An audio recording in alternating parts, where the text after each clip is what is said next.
Babra, Dawn, tsunami Khan اور گلو but یہ وہ نام ہیں جنہوں نے شوبز، خبروں اور سیاست کی دنیا میں تہلکہ مچائے رکھا، لیکن آج یہ نام عید الاضحیٰ کے لیے قربانی کے جانوروں کو عطا کیے گئے ہیں۔ دیکھتے ہیں لاہور سے یہ رپورٹ۔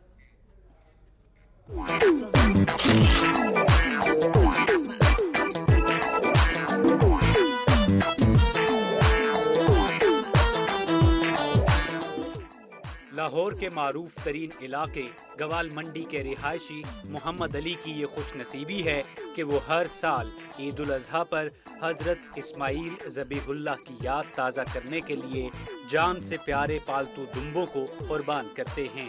محمد علی کی دمبوں سے چاہت اپنے بچوں سے مشابہ ہے۔ وہ بابرا، ڈان، شیر خان، سردار خان، بہادر خان، سونامی خان، سمندر خان اور گلو بٹ کو 100 فٹ بلند عمارت کی چھت پر پالتے ہیں۔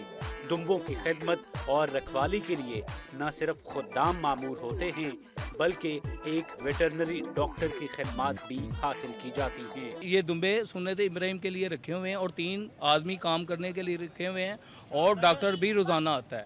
آپ دیکھ لیں بکروں کو ایک سے ایک بڑھ کر ہے۔